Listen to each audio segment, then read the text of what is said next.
Hey, this is the father.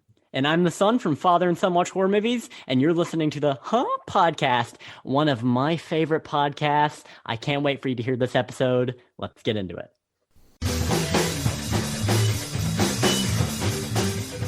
You're listening to the Podcast, where faith, family, and pop culture collide like a bloody train wreck. Be decent to each other. Hey everybody, we are back, our podcast. This is Dino and Michele. Hope everybody is doing well. Man, we had a weekend. Our weekend started on Thursday. So. Yeah, our weekend started on Thursday. I took off Thursday and Friday, and of course I had off the weekends. So I was Mr. Mom. Yeah. Even though I know you don't like that. I'm not the type that, I gotta babysit my kids. Bull crap, they're my kids. I'm not babysitting anything. I'm being a dad. Being a dad. But, so, we'll get to why I was a single father for 3 days. Yeah, about 2.5. 2.5. We'll get to that in a minute. But we'll talk about what we did. Mm-hmm.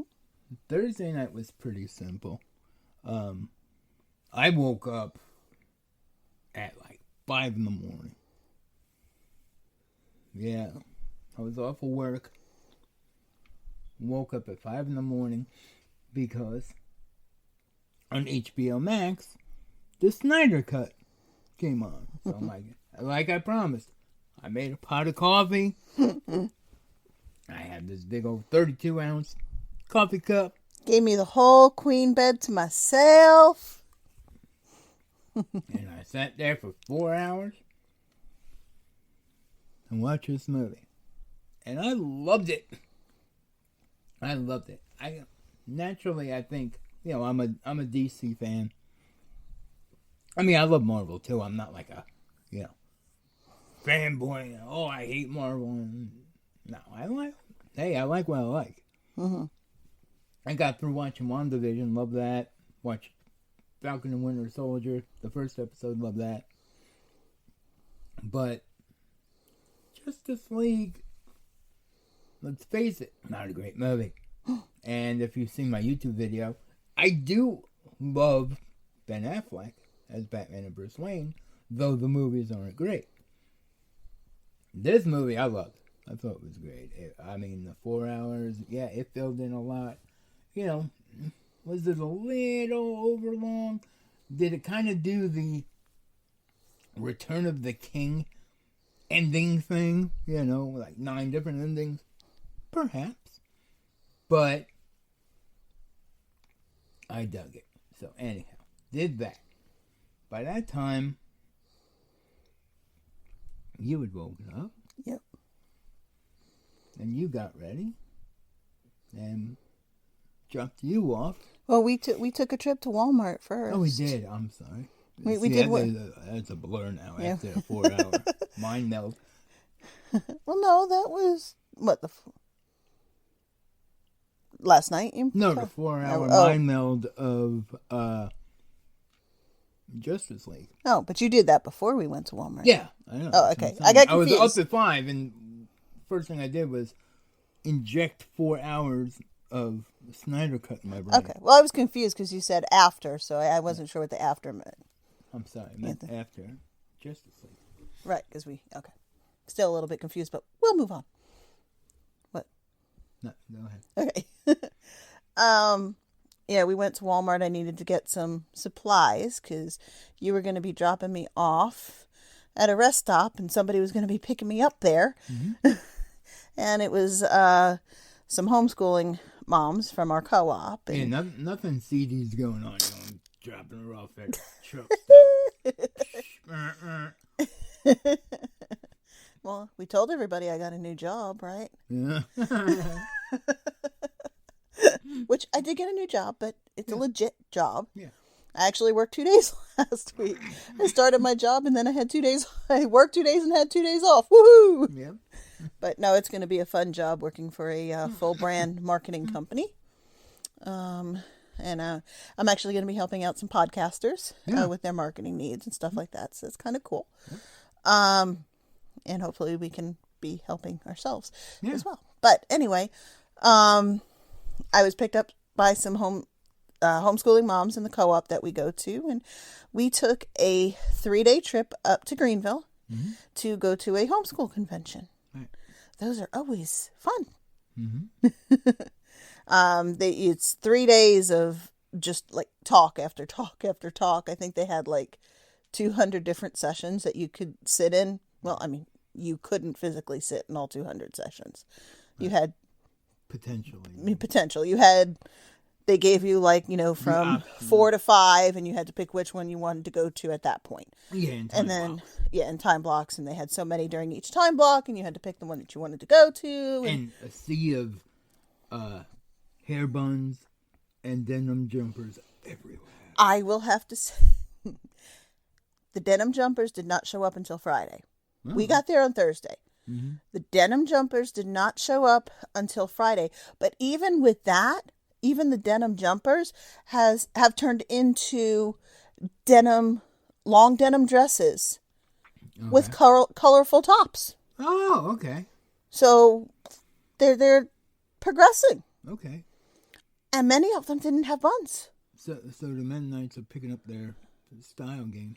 The Mennonites were wearing those like the doilies on their head? Not the doily. I guess they look like coffee filters. Right. Where it's like flat on the one top, and then it's got like the red. Yeah. They were wearing those. Okay. But yet, no. I mean, and I really do think the climate of homeschooling is changing. Mm-hmm. It started changing before COVID. Right. It started changing pre-COVID. It was becoming much more popular. Mm-hmm. The homeschool association that covers us in our homeschooling, they got to the point where they couldn't take on any more people. Right. She can only manage so many. Mm-hmm. So she had to close, quote unquote, close her doors. I mean, she's still open, but she can't take anybody new. And she did that 2 years ago. Wow. So, I mean, it started becoming more and more a few years ago. And now with COVID, and a lot of people are now realizing that they can homeschool if they want. They were afraid to make that leap because they didn't know what it would be like. They didn't know, can I work and do the homeschool? COVID forced them to be able to do that. Mm-hmm. Yeah. So a lot more people are realizing that it is a viable option for them and their families. And it's a good option. It's a decent option. We accept a one of us. We accept a one of us. Gooba gobble, gooba gobble. We accept her, we accept her. Gooba gobble, gooba gobble. One of us, one of us. So there's your new normal right there. So there's a lot more people. Now I will say I've been to these conventions in the past, and there were a lot more people than there were this year, but I think that is due to COVID. Yeah.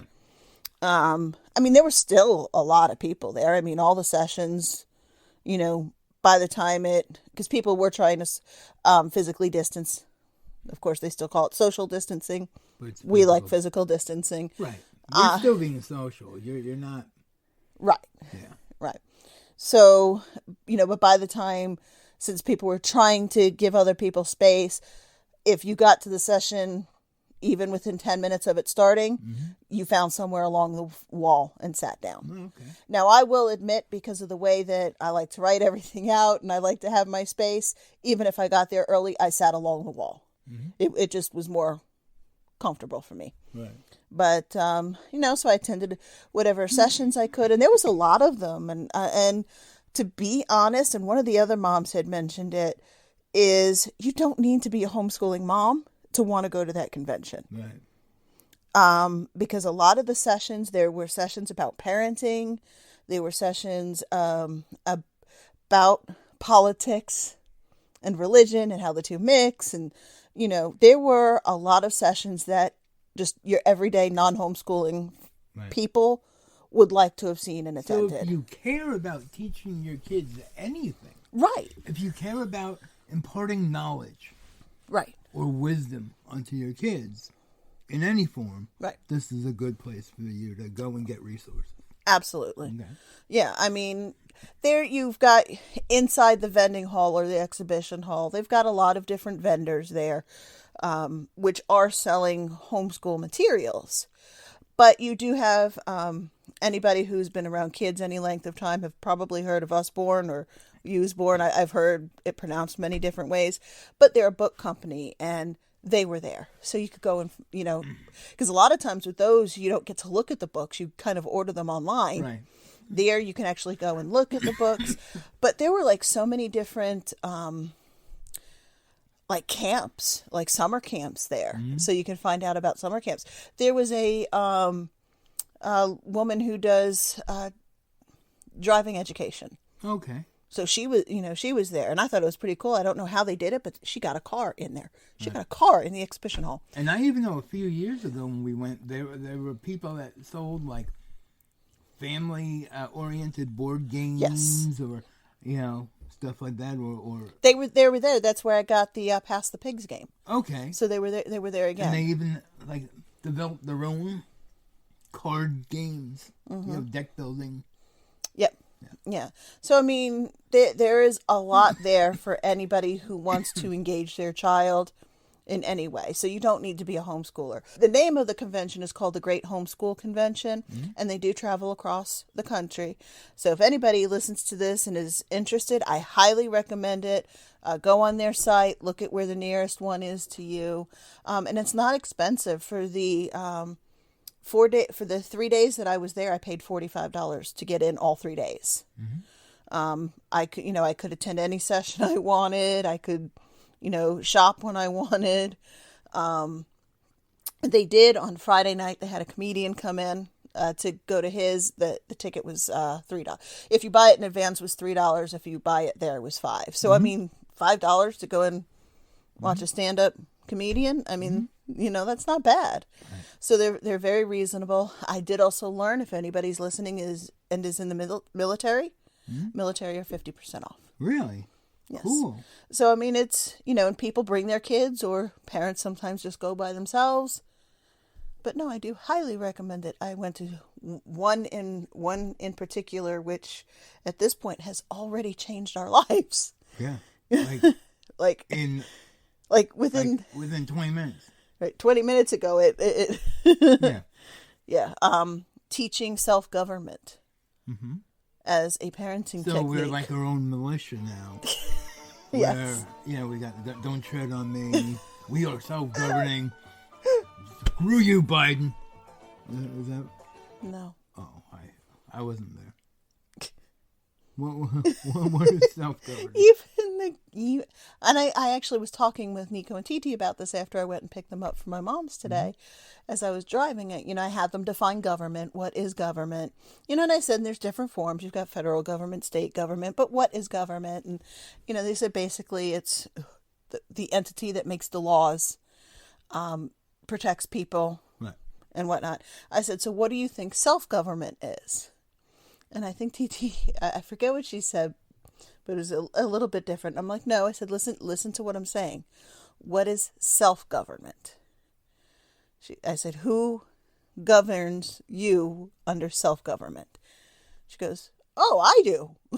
I'm like, yes, okay. So this is, I'm teaching you how to govern yourself, how to set laws and boundaries, and to make you productive and to learn how. And they were like, okay, I like this. But it helps with every role in the family: the role of the children, the role of the mother, the role of the father, the role of the parental team. Right. And it's just, how do you do that and do it under what the teacher who teaches this, Nicolene Peck. She has her own podcast if you want to look for it. I think you found it on Podbean. Yeah. And but it's probably everywhere. Right. Is it the title, The Teaching Self-Government? Yeah. Okay. Nicolene Peck, she is actually world renowned. She's spoken at the UN before, the CD that we were just listening to, about parenting and the family unit and how it works. But what she calls the power of calm. So it's how to handle what many would call the stressful situations, when when it looks like there's a power play between the parent and the child. Yeah. How do you handle it through using the power of calm? Right. And oh my gosh, it worked like a charm. Yeah. I mean, and for right now, it was just as simple as when Killian was getting. You could tell that stance. His voice was getting He was higher. He was all overwhelmed with what he was being told. Right. So his voice is getting higher. He was kind of going up on the balls of his feet. And I just looked at him and said, I want to listen to you. I want to hear what you have to say. But you need to calm down and we can talk about it. And we can figure this out. And he did. Yep. So. And then he started feeling that way again. And I did it again. I want to talk to you about this. I just need you to calm down. Take a deep breath. Yeah. Because he was breathing heavy at that point. And he did. He took two just deep breaths and we talked again. And guess what? What? He's in there doing what we asked him to do. Yeah. And it was like, without having that, and that's just like one of the skills and one of the tools that she gives. Yeah, because I'll be honest with you. You and I have, and this is what I was saying before, we've got two different ways where he acts, you react, he reacts to you, you react to him, and then the powder keg goes off, but it results in you throwing up your arms. And and this isn't every time. This is, when things happen. And you throw up your arms and resign to, like almost a whatever. And then he walks away all mad. Where he and I, when something comes up, he starts, then I start back. And then you guys have a competition of who's going to get the loudest, the fastest. Right, and we're like two rams, and it's like, I'm your dad. Don't you disrespect me. Know your role. I pull a rock on him. Know your role and shut your mouth. And that's not productive at all. Right. And he gets over on me. He manipulates me. Right. Because he knows where my buttons are. He knows how to push them. And he knows which ones I'm going to back off on. Right. And he pushes those. Right. With me, I get so frustrated, and I don't hit him because I don't do that.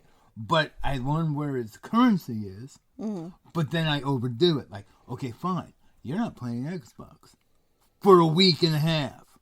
And we've given him though for a month. I've banned him for a month and then erased 5 games off the Xbox. Like, oh, you like these games? Boop, boop, boop. And then took the games on the disc so he can't re-download them and like hit them for a month. Okay, yeah. A little overboard. Right. A little bit. Right. Now, I mean, don't get us wrong. Killian is not this troubled or, troubled or trouble child. No. He's a normal 13-year-old boy. Right. I think it's normal to have those power struggles to a degree now. I'm learning there is a different way. There is another way where those powers, where he can go through what teens go through as far as the hormones and the this and that, but how we can help him go through that in a calm way. Right. Where he doesn't have to get all and we don't get all. Right. So, I mean, that's just really one of the ways that convention can help. Yeah. Did I say the name of it? The Great Homeschool Convention? You did. Okay, just in case I didn't. But yeah, so I mean, that's one of the things that you could go there and learn. So it's not just about the education you give your child at home, like the math and science and Right. English and all that. Of course, that's there, but that's not all of it. Right. So yeah. Not just the 3 R's. Right. Reading, writing, arithmetic. Yep. Yeah. And especially if you have littles at home, they've got a lot of places where you can, different booths where you can find stuff for them to just explore and learn different things on their own. Right. So definitely a good thing. I definitely got my money's worth. Really enjoyed it. Cool. And then Saturday. Oh, and it was also being there with the moms. At night, all of us went back and stayed at the same Airbnb. So it was building friendships there, and I love that. That was cool. Friday night, I woke up Friday with the kids, watched a couple of hours of Attack on Titan. Are you almost done with that one yet? I am 3/4 of the way through season 3 right now. And what, there's 4 out? 4. And I don't think 4 is complete yet. Okay. But and man, it's getting good. But we'll talk about that on another podcast. So you watch those. Then I took a shower, got dressed. The girls got dressed. Killian got dressed in a nice shirt, tie, vest.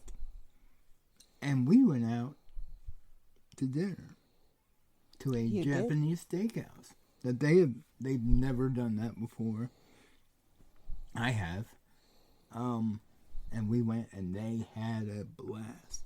It was like our little date, Kelly and I were escorting the girls out on a family date. Oh, you guys look so adorable. I mean, I saw the pictures. When they walked through the parking lot, Killian had Nico's arm, and they were, because with the kids, Nico and Titi are best friends. Mm-hmm. But Killian and Nico, that's where the sibling. Right. Well, Killian and Titi are really good friends. Yes. So Titi has a really good relationship with both her brother and her sister. Mm-hmm. Nico has a good relationship with her sister, not so much with the brother. Right. And Killian has a good relationship with one sister and a not so good one with the other sister. Right. But,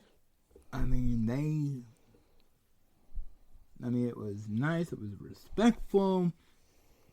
Killian held open doors. It was... Wow. Yeah. And we had a great time at dinner, and then we went and did that, and they loved the volcano and everything that goes along with the flipping the utensils. And then we went to Walmart. They did talk about one person putting the stuff. I think you had told me too. The girls told me, but somebody put that stuff on their hand and let their hand. Ran his finger through, and his hand caught on fire, and he blew it out, and they're like, "Whoa!" Whoa! And Nico said, "She goes, I want to do that." Not in front of me, you don't. Nika, I know her. She will do it and become enamored with the fire. But, whoa! Oh! But then, of course, like any good day in South Carolina, you end up at Walmart. And we ended up at Walmart. I bought Psycho Gorman. They have that on $10 over there, so I'll do a review of that sometime. Haven't watched it yet because Saturday we woke up early. The kids were all up and ready to go. And then, of course, he threw me under the bus. Oh, yeah. Because I was dropping off the girls at your parents' house. Yes. Supposed to be there at 11 o'clock. I showed up at 22, and your mom is in the driveway huh? Because we are never early when we go there. We're always late. Half hour. We're just late. So she's like, what? I said, well, the difference is I'm the one dropping them off, not Michelle. I said, this is what happens. And she laughed. Now, I will say, truth be told, I will readily admit, I always show up late at my mom's house. Mm-hmm. I cannot deny that 100% of the time, just like today. I show up late at my mom's house. And today I told her, I said, well, I had to prove Dino right. So anyway. Yeah, you did for me. Thank you. But I have gotten much better at other things. You know, like showing up, like we always get to co-op 15 minutes early. Mm-hmm. We show up at the Young Marines 15 minutes early. You know, we show up, church, we usually get there right when they're starting. The first chord strum, we're walking through the door. But we used to be late to church, so that's still an improvement. So, I'm trying to get better other places, and eventually I'll get better at getting to my mom's on time. But face it, the first song, they repeat the chorus 900 times anyway, so you're not really missing anything. Well, do you want me to be fully honest? Okay. I'm a little worried, but go ahead. I wouldn't mind getting there till the message. Okay. That's just right. I don't. Not that the musicians are bad. Not that I think they're unscriptural. Not that I don't know. It's just that type of worship setting is not for me. I don't mean any disrespect. I really don't. Right. It's just, I don't know. And it's not an environment that engages you with God. No. Okay. My worship and singing in music form, I feel much more connected when I'm by myself doing that. Okay. I don't feel it corporately. And I sit down during worship. Yeah. That's where I feel most connected, but it's still not connected. Right. Standing up doesn't work for me. Right. It just, and that's just me. I don't. Right. So yeah, I would be perfectly fine showing up when the message is. Okay. Yeah, no, I get it. It's no disrespect to worship pastors. Yeah, so no, I understand what you're saying. But who is it? Is it time for a commercial break? Dang it! Commercial break! Hey guys, this is John. And I'm Frank from the Basement Surge. You may have heard of us. We started off slow in season 1. COVID tried to stop us in season 2, but Frank's too stubborn for that. And now we're back in season 3, doing what we do best. Coming to you from the basement in Brooklyn, New York, we're a general discussion comedy podcast that talks about anything and everything.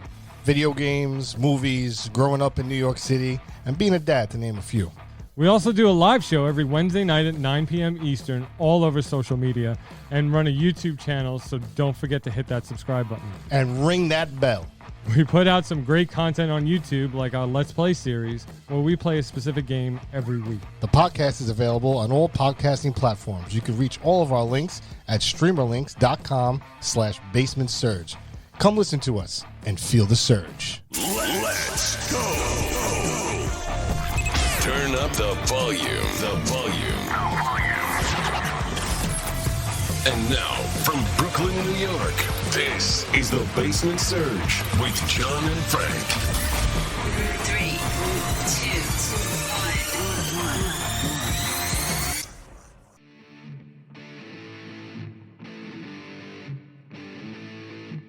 1. What's going on, everyone?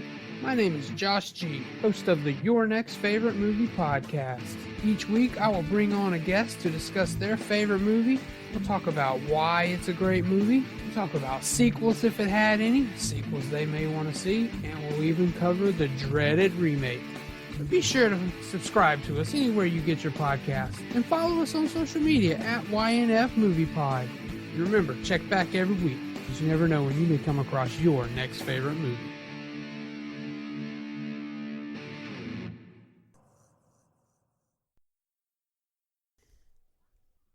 Okay. So. Well, that worked out well. Yeah. Darn kid. So, after dropping off the girls, I picked up your son, my son, our son.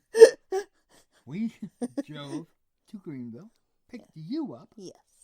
At the convention center. Yes.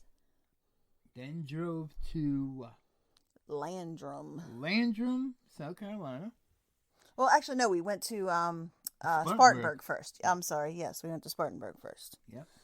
To meet two people at a hotel. And one is a former guest.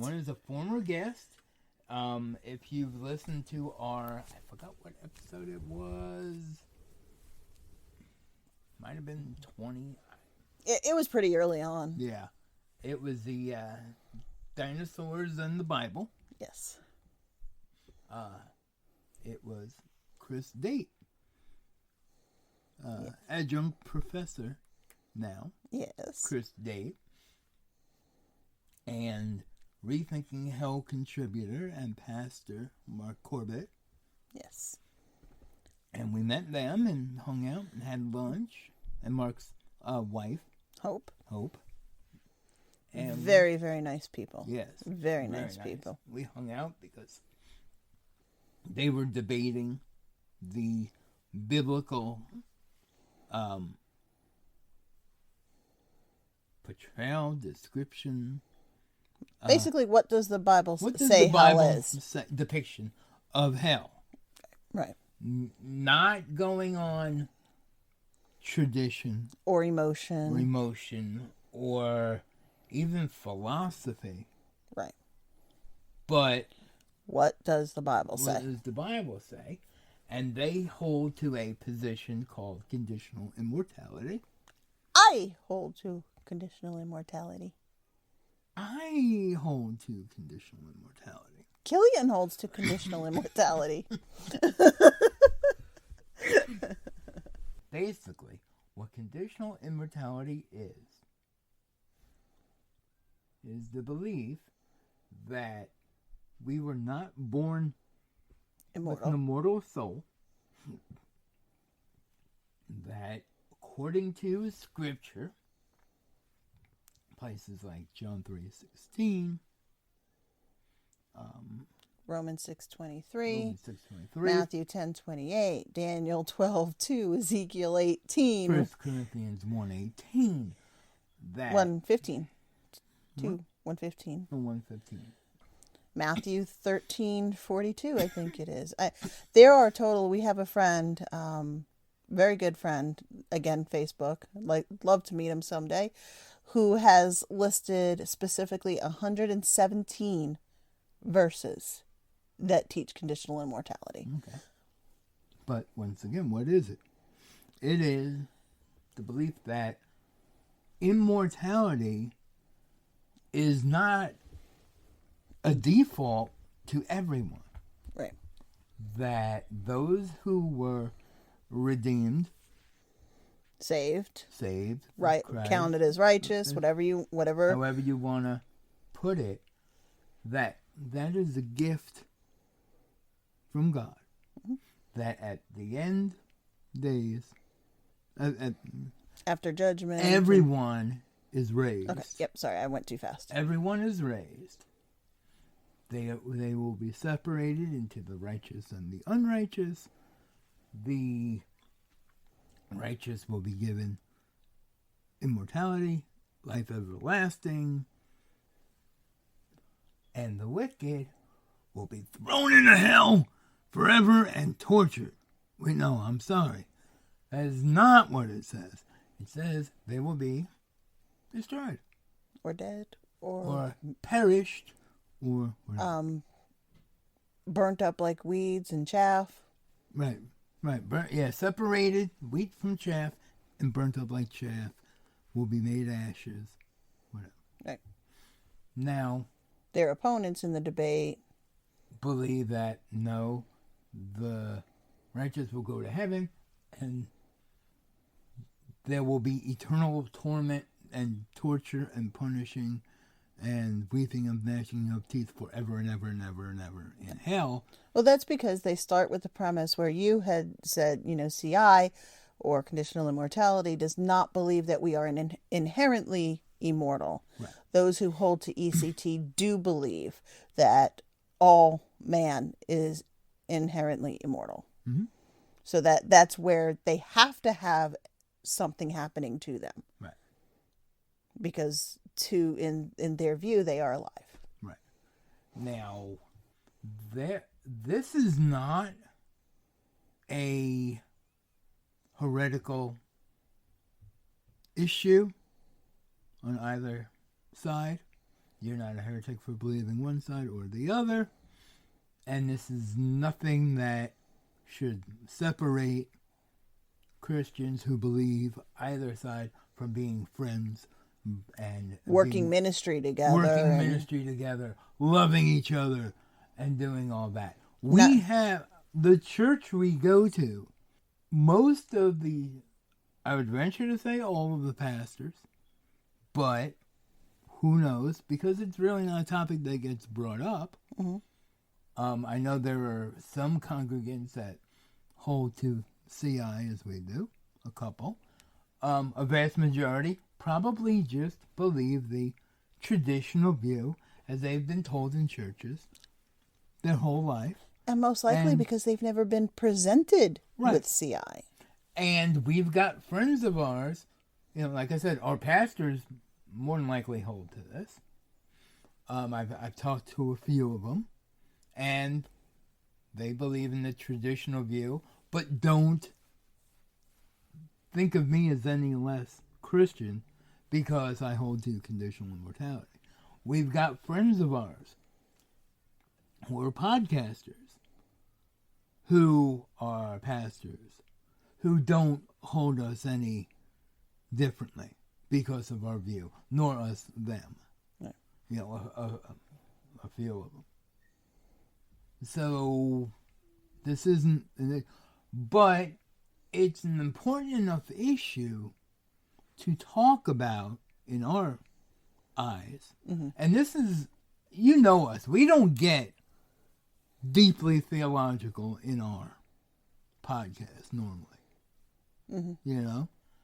The reason why it's important to us is because when you're talking to people, and we don't run out with a bullhorn and yell at people, you gotta come to Jesus, you gotta turn or burn, which wouldn't be true from our view anyway. You would turn or perish. But we don't preach that anyway, because that's not what the gospel is about. Right. You can speak the gospel to somebody without having to bring up hell. Right. Now, I've been told, I would probably like to get a little bit more theological than we do, but I understand that this isn't necessarily the platform for it. Right. So, and we will create a platform for it. I'm not against that. Okay. But, I have been told before, well, no, there's no way you can tell the gospel without talking about hell. You have to mention hell because otherwise, what are you being saved from? So what's the point of being saved? You have to talk about hell in order to give the gospel. And it's like, no, you can, because for me, it's not what you're being saved from. That's not the point. Mm-hmm. It's not what you're being saved from. It's what you're being saved to. Right. It's the view of saying, I don't care about what's behind me, mm-hmm. because that's what I feel, or what I observe from a lot of people who do have the traditional view, especially when they're preaching. It's more of you keep looking behind you to make sure that you're far enough away from the entrance to hell. Right. You have to keep looking to make sure that you're that. But for me, I'm not looking behind me. Right. My focus and where I'm looking is to Christ, where I'm going. And wasn't that Paul's perspective? Running the race? Right. You don't run a race you don't run a race looking behind you. Right. You look at the goal. Right. So when I evangelize that same way too. Whoever I'm speaking to, I talk to them about who Christ is and how much he loves you and how much he wants to see you progress and learn and grow. And that's where the love is. That's where so the focus is him. So when I evangelize, I don't need to talk about that. Right. How many churches have I gone to where you would think that they've got, on retainer, a truck behind the church, ready to turn the corner and hit people going out the door. Because how many altar calls have you heard that? If you're in here right now, let's say you left this building and you leave here and you were hit by a truck, where would you go? Where would your final destination be? Everyone lives forever. It's just a matter of where. Eternity, smoking or non-smoking. Really, dude? Knock it off. And another thing that the gospel is not, it is not a get out of hell free card. Right. And like you were saying, it's a invitation to better things. It is also not a behavior modification course. No. Will you begin to modify your behavior? Yes. Mm-hmm. But that comes from the guidance and from it's something that you eventually choose to do. But yeah. And you choose to follow. It's not like a do that, you got to stop doing this. You got to stop doing that. It's right. And that's another misconception that, I'm sorry, is propitiated. Is that the right word? I think so. Oh no, propitiation is a substitution, I think. Anyway. But it is exacerbated, I would say that, by the stereotypical street preacher type, sinners in the hand of an angry God type of thing that, don't drink, smoke, chew, hang with those who do. Mm-hmm. You can't do this, you can't do that, you can't. Right away, don't hang with those who do. Jesus went to dinner with sinners all the time. Right. How am I? The Bible is about, and please don't get, I'm not trying to be self-serving. Being decent to each other. Mm-hmm. I mean, what are the two greatest commandments? To love God with all your heart, mind, and soul. And to love your neighbor as you love yourself. That's it. That's it. That's it. He said all of the commandments are summed up in those two things. And it is true. When you look at the 10 commandments, because everybody, because there's something like 360 or maybe 630, I think those are the number of laws that are written in the Old Testament. Yeah. Now, and those are people laws. Folks. Right. And those, that's not God laws. Those are all. That's another misconception. People, I read it in the Bible. So God commanded that. No. There is many more things that people commanded in the name of God. Right. Than what God did. And this is where I say, a lot of people's problems with God is not a problem with God.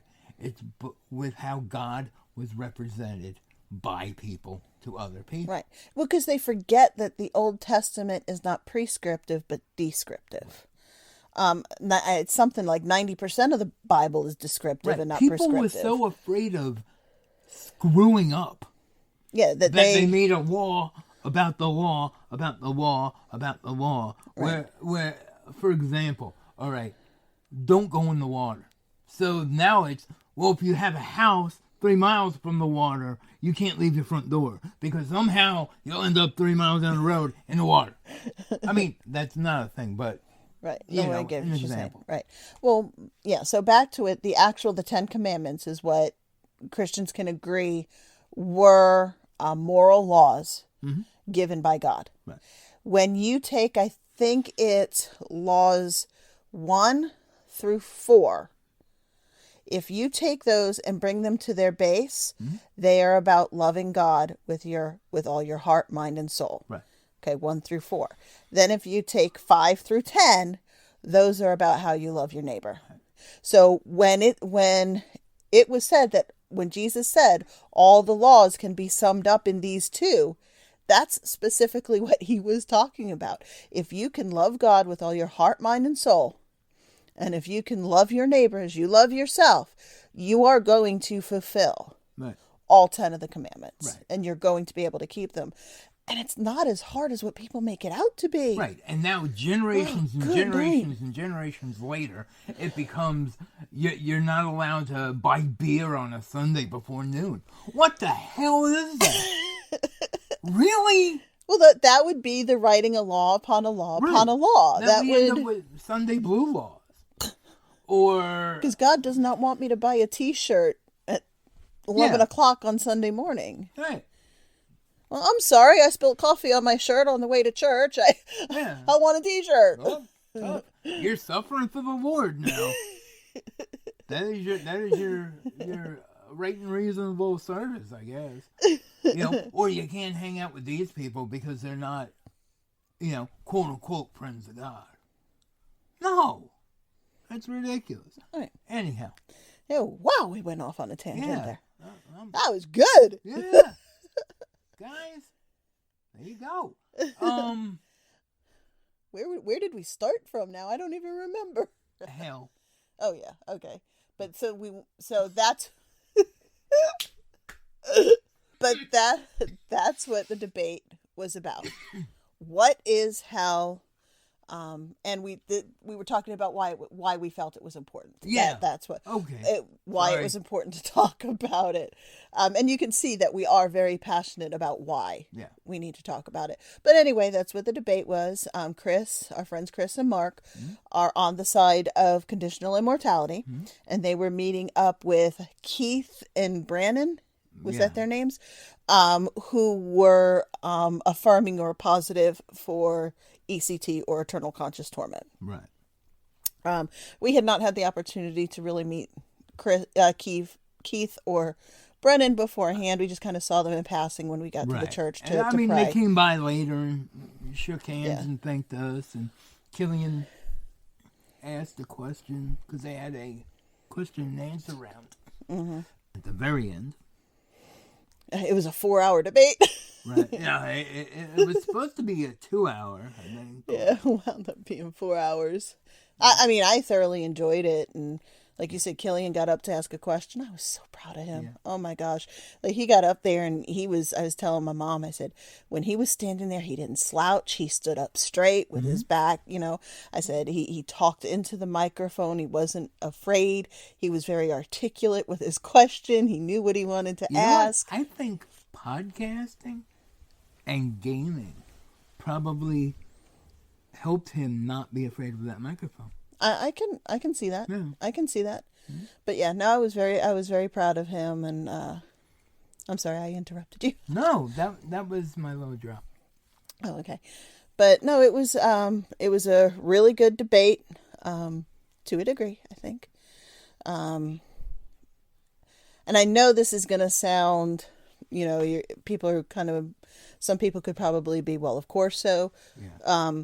I do think that Chris and Mark did a very good job of presenting their side, showing scripture to support their beliefs, showing, and actually digging into the scripture, looking at the Hebrew and the Greek, and showing. They did even use outside sources, which they explained why they used outside sources, to be able to show, again, why those particular words mean what they mean. So I think they did a rather good job of that, whereas myself and even Killian verbalized that he didn't see a lot of that on the other side. Yeah. It was a lot of machine gun... Ragtag, yeah. Machine gun words. I think he had to have said 10,000 words just in that opening speech, which he spoke for 7 minutes? Mm-hmm. It was actually a 4-hour and 29-minute debate. Oh, wow. I know that because I'm looking at it right now on YouTube. You can find it. The page would be the Well Landrum, Landrum. Okay. That's the church where it was held, and it's called Bible's View on Hell at the Well Landrum. Okay. So. Yeah. Now, and I'm not trying to, I don't know what word I'm looking for. I'm not trying to speak ill or mean of Keith or Brannon, but it seemed like they were just going for, let's throw as many words as we can at them, so they really don't have time to think. They, of course, threw out inflammatory words like heresy and lies, and they threw those words out a lot. It's not heresy, but it's a slippery slope to heresy. It is borderline heresy. Yeah, if you trip over those lines, it's heresy. Rat-a-tat-tat-tat-tat-tat-tat. Yeah. Yeah. I mean, and like I said, even Killian was picking up on that. He's like, it's just not. Yeah. He goes, I don't think that's the way you should be debating, but Yeah. It was. But I do want to say that they truly believe that what they gave is truth, and they're passionate about it. And, I can totally get that. I can totally get behind that, and I can understand that, even though I think what they think is truth is not truth. Right. And it also comes down to, these are people that have believed this their whole life. They've been taught this their whole life by people who have believed it their whole life. And it is the quote-unquote traditional view for a reason. Right. Because it's been the traditional view for over 1,500, the predominant view, for over 1,500 years. Right. And there was also some evidence in the different things that they said that shows, unfortunately, they don't quite understand what conditional immortality teach. Yeah. Because just some of the things they said in their opening statements, or even some of the things that they said in cross-examination, the questions and stuff like that, they don't fully understand. They're arguing from a perspective, not from a perspective, but they're arguing without full understanding of what they're arguing against. Right. Now, correct me if I'm wrong, but I don't believe this entire time we've been talking about this, we have used the word annihilationism once. No, we have not. Okay. And this is something that it may seem like a small point, but the first thing people do when they're debating or discussing or trying to besmirch conditional immortality is throw out the term annihilation. Right, because annihilationism, because that is clearly the term used by Jehovah's Witnesses. It has a very bad connotation. Adventist. Right, has a very negative connotation in Christian circles. Now, is annihilation an aspect of conditional immortality? Yes. It would be the very result, end result. The culmination. Now, it would be the equivalent, and this is a crude example, but I'm kind of good with those. Taking a jar of jelly or whatever, you have this whole jar, because people say, oh, this is, death and perish means ruin. Okay, let's use that. I have this jar of jelly, glass jar, and I take it and I drop it or I smash it. Which you don't do as a parenting style, by the way. Just wanted to add that in. But if I did, what is on the ground now is no longer a jar of jelly, is it? It is glass. Broken glass and jelly. Right. Now, which has to be thrown away because it's been on the floor, so you're not going to want to... Right. Now, that being whole was on the condition that I did not take it and drop it. Right. But it did not meet that condition because I am Butterfingers and I dropped it. So it's smashed. So it's no longer a jar. It is garbage. It is refuge, which we're also called. Now, that is not annihilationism or annihilation. The annihilation is when I scoop it and I throw it out in the trash. Like when they are destroyed in the lake of fire. That culminates in annihilation. Right. Not you die, you're annihilated. No, there's a process which results in annihilation. So to call it annihilation, to kind of poison the well from the get-go, after you've repeatedly been told, that's not really what we're saying. Right. Or, you believe in death is ceasing to exist. No, because the jar is still there until it's out of the way in the trash. So you're poisoning that well repeatedly and continuing to repeat what you've been corrected on. Yeah. Yeah. Okay, now we went way too deep. But, so there was some of that from the, I'm going to say opposite because it's opposite of where we were, the opposing side, from where we stand and from where our friends stood. There was that, but then it did also delve into personal attacks. Yeah. Which, that upset Killian. Mm-hmm. That really upset Killian. Because even Killian knows in a debate, you attack the topic. You attack the opposing side's view. Right. You don't attack the opposing side. Right. and the attacks were aimed at Chris Date. Mm-hmm. And pretty brutally, honestly. Right. Pretty brutally. Mm-hmm. That did not fly well with me. Right. Still doesn't now. It would be the equivalent, and once again, good example, because that's why I'm here, of, and I'll turn it back to movies, because we are an entertainment podcast. Are we entertaining you? Okay. I dislike Blair Witch Project. Mm-hmm. I can go for many reasons, and stating my case about why I do not believe that Blair Witch Project is a very good movie. Okay? I can say nothing really happens. To me, it wasn't suspenseful. These are all opinions, mind you. Mm-hmm. So it's a little different because I'm dealing with something objective and not subjective.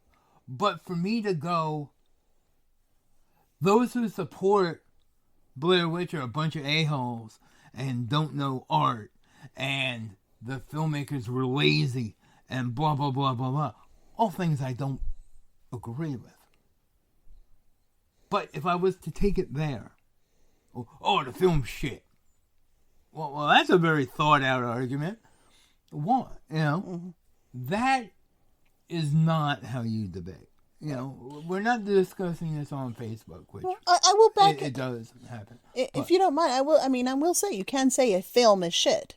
Right. Because you're talking about the film. Right. Okay. And if it is, there are films that are shit. And if you say that, I don't think you're wrong for saying that. Well, what I'm saying is that Blair Witch, objectively, or subjectively even, is a competent movie. I mean, I can't deny its success. Right. Well, I just wanted to make that difference. Yeah. Okay, there are films that are on Prime that are flat out garbage. That Gravitas Venture grabbed for that they're paying the directors 1 cent for every 10 views, 10 views or something like that. So, I mean, but you don't attack the person on it. And that's my point. Right. Yeah, so that's really what I'm saying is debate the topic, not the people. Yep, I agree. Yeah. But no, so it was a really fun night. Is my volume going down again? I had to move. Sorry, y'all.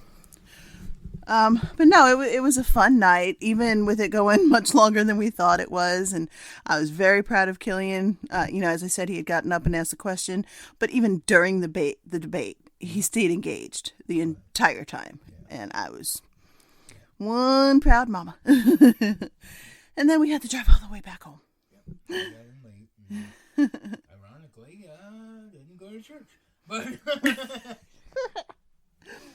I mean, we don't believe in hell anyway, so what difference does it make? Going there, So, all right, but I did. That was another thing I forgot.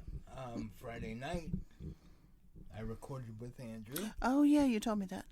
We were going to do a movie, a real crap storm of a movie, and just couldn't work out the logistics of how to do that. So we ended up pulling an impromptu music episode. So when will that I be don't know, out? but it'll be out this week, probably by Wednesday. Okay. It's long, you know. We I don't. was going to say, what one with Andrew isn't long? Yeah, we might be looking maybe 2.5. Oh, that's actually short for you guys. But we do have a couple of episodes, you know, ideas that we're looking at. So we will bring you stuff a little sooner than later. Okay. When are you and Killian doing hybrid again? We just keep wanting to do that and just keep missing it. I think we're going to start a new thing called First Impressions, where we watch a pilot of an anime, like the first episode, and talk about that. That way we don't get bogged down on one anime for 4 or 5 shows. That sounds cool. So, yeah, that was something. We did, like I said last time, we started our Discord. So, it's the Ha Podcast Discord, but we talk about, feel free to come on. If you listen to this show, if you listen to Hybrid Anime, if you listen to last show with the Rio, we all kind of put it there.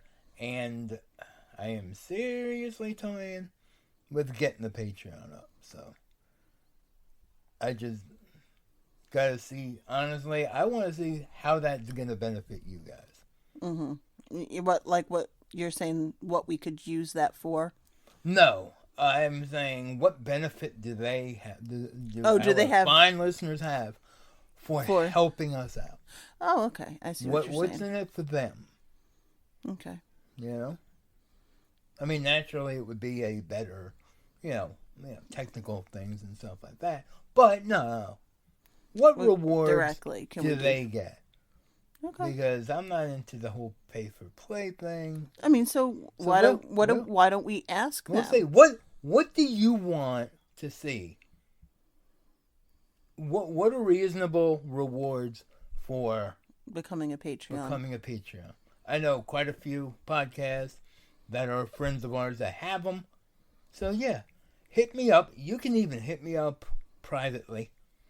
You know how to get in touch with me. And we'll talk about it. So, I think that's about it for tonight. I think so. All right. Guys, you know how to reach us. Twitter, Facebook, everything else. And when you're not reaching us, stay decent. Peace.